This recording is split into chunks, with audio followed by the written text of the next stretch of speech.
Welcome to this TubeDuel Original Explainer. I am so glad you're joining us today. We are going to dig into one of the wildest, most dramatic stories in the entire tech world. We're asking one simple but massive question. What happened to HTC? We're going to look at their unbelievable rise to the absolute top of the mountain, their pretty shocking fall, and how they had to completely rip up their business model just to survive. So, let's dive right into it. 9% versus less than 0.5%. To put that into perspective, back in 2011, HTC held a staggering 9% of the entire global smartphone market. They were a titan. Fast forward to today, they hold less than half of 1%. They are practically extinct in the consumer phone world. So, how on earth does a giant company lose so much ground so quickly? Part 1. The Rise of a Giant. Let's rewind a bit. HTC started out in Taiwan back in 1997. In the early days, they were what's called a white label manufacturer. That basically means they built the physical phones and devices behind the scenes, and other companies slapped their own logos on them. But then, 2008 rolled around and everything changed.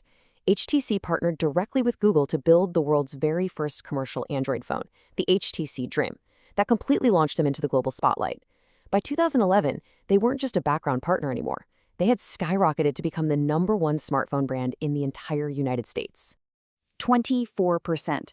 At their absolute peak in the third quarter of 2011, HTC captured a massive 24% of the US smartphone market. Just think about that for a second. Nearly 1 out of every 4 smartphones sold in America was made by HTC. They were literally beating Apple and Samsung at their own game. Part 2. Squeezed by the competition. So things were great, but then HTC got caught in what business experts call the middle squeeze. It's like being trapped between a rock and a hard place. Up in the premium, high-end segment, Apple and Samsung were dominating. They were pouring billions of dollars into massive marketing campaigns to build intense brand loyalty. HTC just couldn't match that kind of spending. Then, down on the budget end, you had Chinese brands like Huawei and ZTE.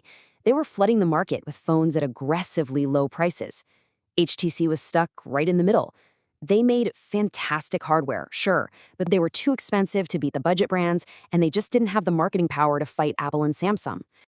Now, you might be wondering, why didn't HTC just lower their prices and make cheaper phones to compete? Well, HTC's co-founder, Peter Cho, actually addressed this exact point. He said, "We insist on using better materials to make better products that offer a premium experience." Basically, they refused to compromise on quality.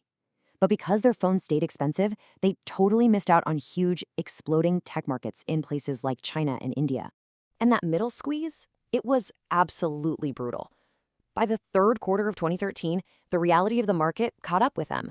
HTC posted its first ever quarterly loss, bleeding a staggering $100 million. From that moment on, it was kind of a freefall. Their market share kept shrinking, and the financial losses just piled up. The company needed a miracle, and they needed it immediately. Part 3. The Google Lifeline. Hemorrhaging cash and running out of time, HTC struck a massive deal in September 2017. Google swooped in and paid HTC $1.1 billion in cash. This was the ultimate lifeline. It gave HTC the exact infusion of money they desperately needed to keep the lights on. But you have to ask, what exactly was Google buying for over $1 billion? Well, Google didn't just swallow HTC whole. It was a strategic carve-out. Google acquired about 2,000 of HTC's absolute best smartphone engineers. These were the top-tier talent who were already working closely with Google to build the Pixel phones. Google also secured a non-exclusive license to use HTC's technology patents. But here is the key takeaway. HTC survived as an independent company. They kept their brand name, their manufacturing facilities, and critically, their Vive virtual reality division. They traded away their star smartphone talent to buy themselves a future. Part 4. Are HTC phones bad? To answer that, we really need to define what you are actually looking at if you search for an HTC phone online today. You are mostly looking at something called legacy retail inventory. What does that mean in plain English? It means these are leftover phones from final batches manufactured years ago, mostly around 2022 or 2023. By early 2026, HTC completely stopped making or selling new smartphones globally. So if you happen to click buy on one today, you're getting old stock. And usually that means no warranty and definitely no official software updates.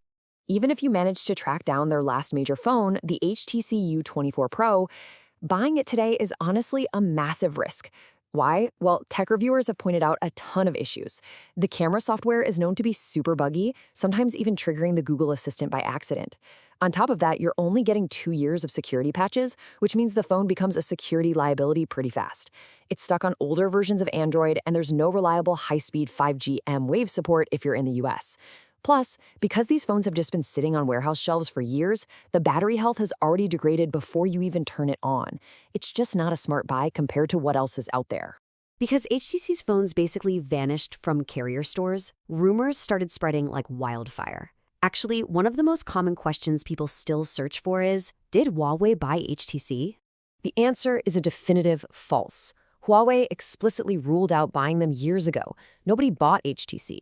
They remain a completely independent, publicly traded company on the Taiwan Stock Exchange. They are still entirely their own boss. Part 5. The Virtual Reality Pivot. So how did they survive? HTC pulled off a complete business pivot. They walked away from fighting for everyday consumers and shifted their focus to businesses. Step 1, they went all in on their Vive virtual reality headsets. Step 2, they built out Enterprise XR. This is specialized software that helps huge companies manage fleets of VR headsets and train their employees. And step 3, they are diving headfirst into the future with AI smart glasses. They aren't a phone company anymore. They are a spatial computing company. They're all about blending digital tech with the physical world around us. And why are businesses actually spending money on this? Well, the return on investment is huge. Some companies are reporting a massive 60% reduction in employee training time when they switch to HTC's VR tools. Just imagine a factory worker learning how to operate a really complex, dangerous machine in a completely safe virtual environment and learning it twice as fast. That saves businesses a ton of money, and it proves HTC really has found a profitable new lane. And they are making all this tech incredibly easy to use. With their newest software, Vive's Create version 1.0, literally anyone can build an interactive, multiplayer virtual world. You don't even need to know how to code. You just open a normal web browser and start building. Then you can share your world across VR headsets, PCs, and even mobile phones. They use advanced tech called polygon streaming to make sure big 3D objects load smoothly on any device. It's a huge push to make the virtual world totally accessible to everyone. HTC has always been a true pioneer. I mean, they gave us the very first Android phone. They pushed the boundaries of what smartphones could be. Sure, they got painfully squeezed out of the phone market, but they flat out refused to die. Instead, they completely reinvented themselves in the virtual space. But as they face off against giant competitors in VR and AI today, will HTC's virtual future really be enough to save its real-world business in the long run? What do you think? Thank you so much for hanging out with me for this explainer. Keep learning, keep asking questions, and I will see you next time.